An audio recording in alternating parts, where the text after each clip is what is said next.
欢迎来到明星新闻 MKN Star News 频道，请订阅频道，所以大家不要错过当天最热门的新闻。我们今天的时事通讯包括以下内容：既知恰是故人归，必须有姓名。剧情实在太精彩了 ，CP 超好磕，站内热度直接破万。除此之外，人民日报文旅和央视网文娱也招架不住，发文助力恰似故人归，并表示真的好虐。连央视都能虐，恰似故人归真有你的！爆款先恋，实至名归。目前已经播到第36集，距离大结局也仅剩下了几集。还没开始看这部剧的朋友，先让我剧透一番。01，这部剧分上下两部，上部分讲的是御灵师纪云和鲛人长义相遇、相爱到携手对抗仙师府。要说这男女主角相遇，还要从一个喜欢亮闪闪裙子的仙姬说起。这位仙姬叫顺德。顺德仙姬是谁？拥有至高权力的天君的姐姐，法力最强劲的宁清仙师最宠爱的徒弟。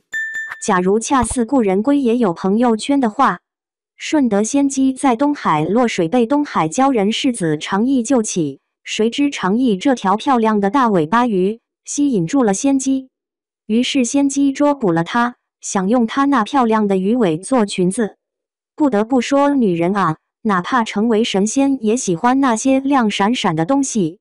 一个小剧透，这鱼尾做的裙子顺德仙姬没穿上，于是这鲛人就被送到宠物管教学院万花谷，并把训鲛的任务交给了万花谷少谷主林浩清，靠武力值打压，用酷刑打到屈服和最强御灵师纪云和一个攻心，骗取信任。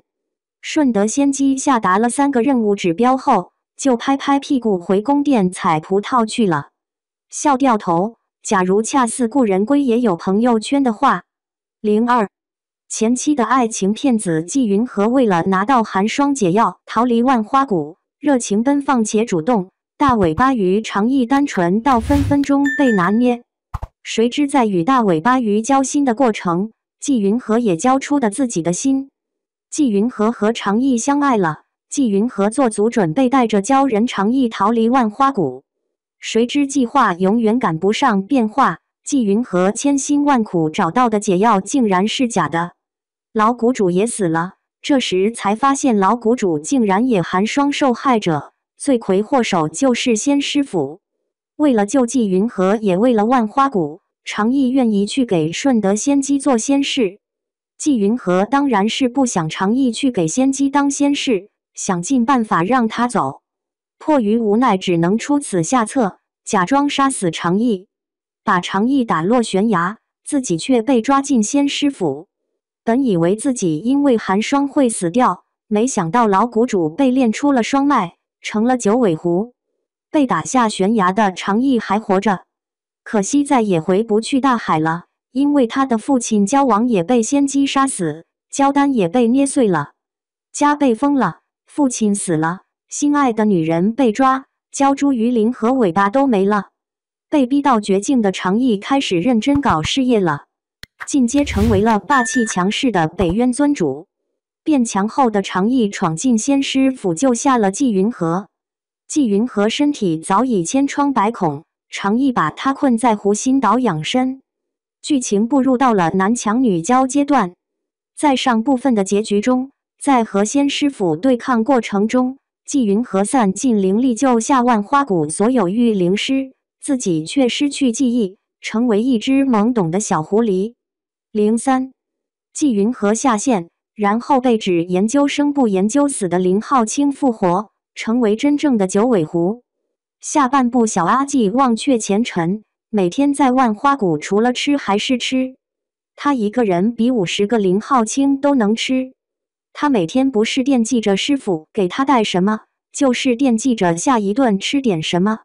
失去记忆的纪云和在万花谷里过了一段无忧无虑的日子，但是他的缘分还未了结，他的宿命还将继续，一场大战在所难免。